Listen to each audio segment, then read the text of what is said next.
Ekjran!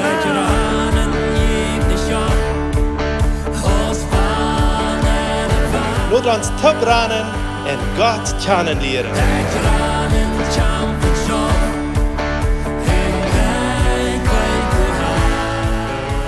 Welkom lieve vriend, welkom zu dit Programm Ekjran. Dankeschön, dass du von dir auch hier dabei bist. Mochtest du hier eine gesegnete Zeit mit uns haben. En vandaag hebben we hier met ons Justina Rempel. Welkom hier. Dankjewel. Dat eerste Mal. Ik freue mich sehr, dass du vandaag hier bist. Du hast ein Thema immer, wanneer ik die zei en met die irgendwo topje was hier, so op campament, als we er uit kerk, wie er immer. Ik zei, wo du Gott anbeten ist und wo du ein Hort für Gott hast zum Singen. Und nicht bloß beim Singen, aber zum Anbeten. So, wie wollen von dir über Anbetung reden? Vertel mal, Justina, was ist Anbetung so reich? Aunbädunk ist handgegeven zijn. En werkelijk voor God goed te zijn in zijn eenheid naar te komen. En zeggen wie hij is voor mijn leven. Is Anbetung immer mit Musik taub oder immer mit Musik, mit Spiel taub oder nicht? Moet niet immer unbedingt zijn met muziek. Ja, wanneer man dat muziek doet brukken wel en dan kan dat, maar het meeste is dat wat einem zien weet. We lezen dat hoeveel kracht onze weet hand. Aber als wir das nu waren suchen, oder nicht, Musik, Anbetung ist sehr viel mal in der Bibel mit Musik irgendwie top und von der auch schon da auch nicht so. Das oder David in dem Psalm so viel gesagt, dass ein Psalm fährt zu singen und dann redet, wo er Gott lobt, wo er ihm anbetet, wo er sich hingeben für Gott, wo er sich knäuert. Und wo wir das für dich, als du abwasserst und dass du gesagt wirst, du darfst nicht Musik sein oder du darfst nicht gespielt werden? Ik zie al niet zo zeer en dat krijg ik abgewassen dat mij dat zo zeer afgezegd wordt. Ik had al de goede gelegenheid dat mijn ouderen al nog wat andere tjekje deden. En ik ben God zeer dankbaar daarvoor dat zij den weg opgemerkt voor ons. En mij heeft dat immer interessiert, dat muziek.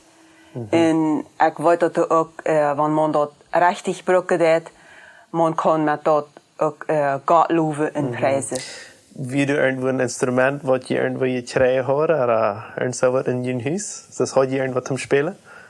Ja, meine Mama, die hat eine Gitarre. Okay. Dat kan we derby gaan. Okay. So, zij speelt Gitarre en wie een teclado, een keyboard, piano, wat immer man dat zegt. Dat durf ik niet gaan, maar ik had de grote gelegenheid dat mijn oma eine had en zei, we doen niet van de kolonie. So, dann wird das nicht, dann ein Fehler, dass wir die dann do können haben und dann nutzt ich das uit. So, dann hast du ein Lehrer, aber wo kommst du auf den Weg, dass du das lernen kannst? Ich deut viel uit mezelf, Okay. wat ik music so hielt, wat ich gleiche deut. Und ich hatte auch eine Cousine und eine Amiga, eine Freundin, wat auch deute. Die hat auch irgendwo, die wird auch nicht von der, eine wird von der Kolonie, aber der andere nicht. Und der hat auch erinnert, der liedert sich auch selbst. Und dann deuten wir alle taub. Und haben uns verschiedene Lied, bloß uit uns selbst einmal probiert, Lieder zu spielen. Und überall für uns dann all mit modernere Lieder, nicht? Also du hast nicht wirklich einen Lehrer, was gelehrt hat, um die das beibringen. No. Und als wir nu hier vertellen, vertellen sie von dort, sofern hat sie geträumt, du wirst beten und du hast mal irgendwann eine Geschichte gelesen, dass der Herr Jesus hat irgendwem die Gabe gegeben, dass er auf einmal bloß perfekt Piano spielen oder irgendwas, dass Gott wieder gewahr und nu passiert das so nicht in deinem Leben. Was denkst du dazu, dass du auf einmal die verbessern kannst in Musik, in diesen Area, und dass du weißt, du hast ein Verlangen, Gott anzubeten auf verschiedene Wege, irgendwie mit Musik. Was nimmst du dir auf einmal vor, was willst du tun?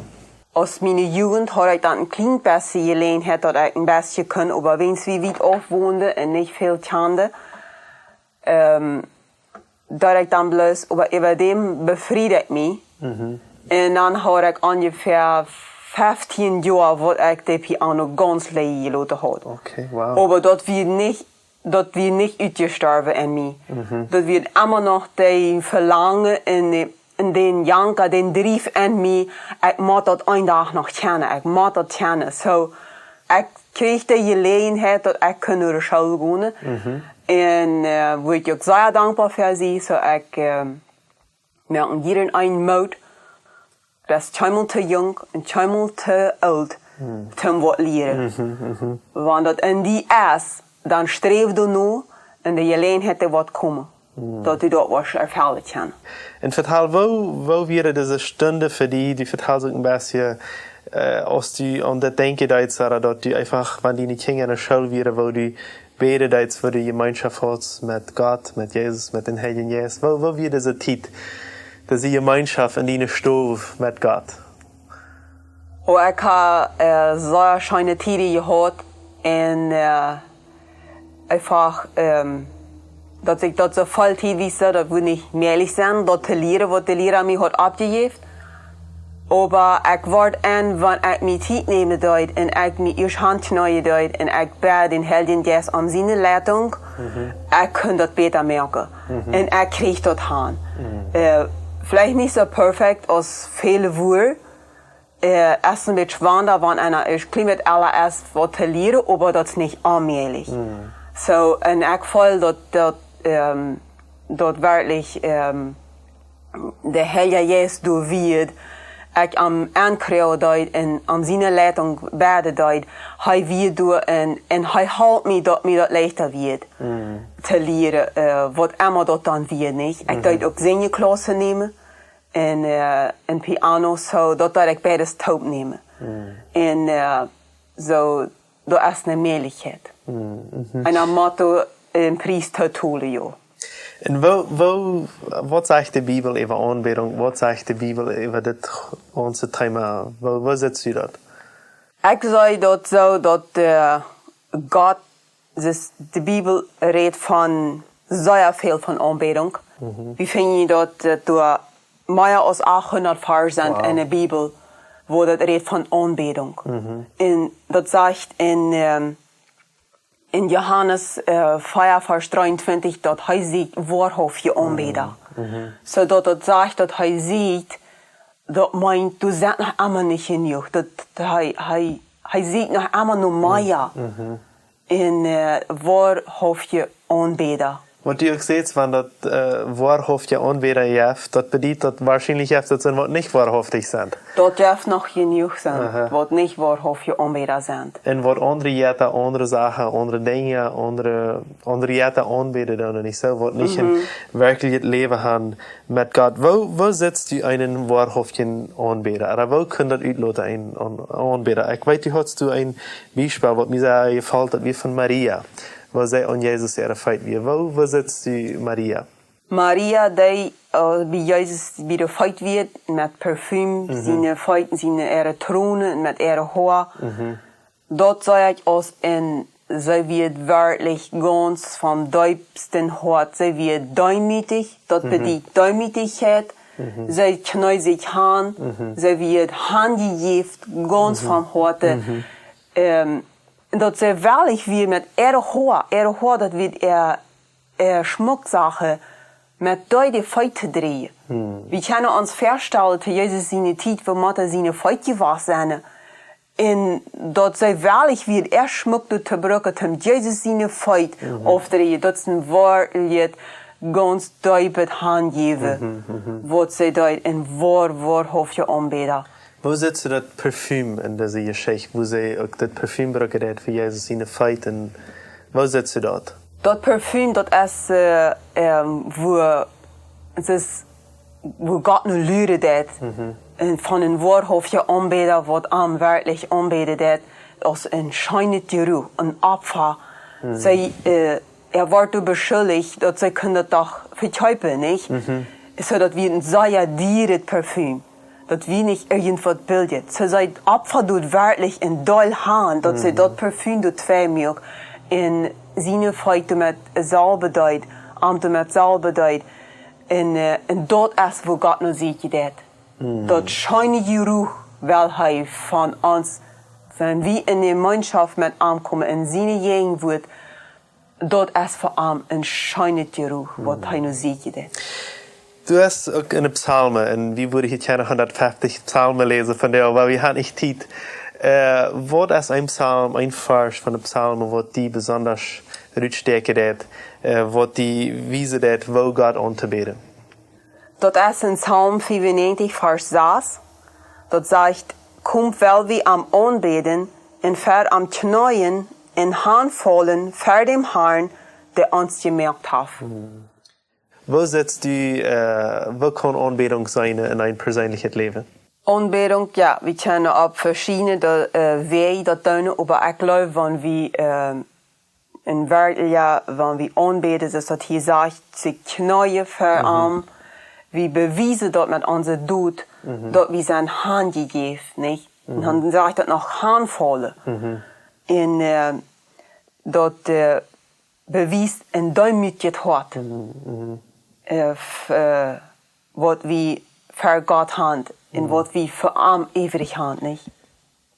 Wenn du singen das und anbeten das, als du in deine Stube bist oder als du in die Kirche bist, wo brauchst du deinen Körper auch, so dass hier sagen, das ist einfach für Gott sein, Knie, einzustehen, redet von Hängen abheben. Brauchst du deinen Körper auch so zum Anbeten, so dass das von Büte zu sein ist? Ja, ich glaube, dort so ja zu tun, wir haben dort, wir sind lang für Jahre noch eine Kirche vor, da war dort viel getan. Und mir lacht das immer an, aber ich kriege mich durch einmal. Der Herr Jesus ermuntert mich. Aber auf einmal war mir sieht, das ist genug. Wenn ich dort voll, ich tue das nicht für Menschen, ich tue das für Gott. Gott weiß mein Hort, wo mein Hort sitzt, und für was ich dort tue. So, ich will das anfangen zu tun, das ist ein Gehorsam. Eine Anbetung ist auch, das Champ auch unser Gehorsam. Du musst auch gehorsam sein. So, nu hast du ein bisschen von geredet, wo du Gott die im Harte sieht und dort die Knie etc., dort die ermuntert, die Sachen zu tun. Aber du redest auch von dort, wie es wichtig sein. Wenn was sind, wie es wichtig in der Anbetung. Wenn was kann wir dort nicht bloß auf Stelle stehen und ans Hort bringen. Die wird sind wichtig, wenn wir dort rüt sagen, dort hat eine Kraft. Die jetzige, die böse Welt, der böse Feind, der kann nicht unsere Gedanken lesen. Solange wir dort nicht reden, dann weiß er nicht, was wir denken. Bloß Gott allein weiß unsere Gedanken. Wenn wir dort reden, dann weiß er kurz, wem bete ich an, wem dein ich. Du hast eine viel größere Kraft. Amen, Amen. Ich würde mich freuen, wenn du vielleicht eine persönliche Erfahrung vertellen, was du angebetet hast, oder auf einer Stelle, was hast du eine persönliche Erfahrung von Anbeten, oder was du passiert ist? Ja, eine sehr, was mir sehr wertvoll war, was ich näher weiß, wo der Herr Jesus wirklich dort, dass ich bete dort, oder anbete dort, in der Anbetungszeit wird auf dem frühes Campamento. Und für frühes bete dort, und ich lade hang ab in der Zeit, so dass der Herr Jesus soll raufkommen und für das, was sie mir gefragt hat zu beten. Und als wir vorig wir, dann sagst du, weißt du, was ich voll, dass der Herr Jesus wird hier. Der fuhrt durch meinen Körper, ich kann das voll. Der wird hier, der ist hier. Wunderbar. Ich freue mich sehr für dein Leben, Justina, und für das feine Beispiel, was du bist in der Anbetung. Und ich glaube, du merkst viele Menschen, du mit Mut, wo du anbetet bist, auch wo du die nicht zu schuld bist, auch mal eine Hand abzuheben oder mal zu knien, also einfach ganz fair Gott, ganz ehrlich sein. Und ich möchte die Leute hier auch wünschen, weil wir anfangen, Gott anzubeten. Gott anbeten, das ist über die ganze Bibel von geschrieben, das ist einfach sein, uns Wort ganz arm geben, sich ganz gebär für uns arm sein, und weil wir das tun.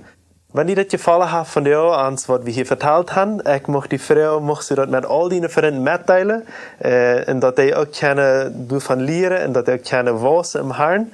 Für sonst möchte ich sagen, Gottes Segen, und bis das nächste Mal. Ciao, ciao. Ekjran wird in Bolivien produziert. Wenn du mit uns reden willst, schreib uns im WhatsApp nur Meierteken 591 7788 oder schreib uns im Facebook oder ein E-Mail nur ekjran@gmail.com.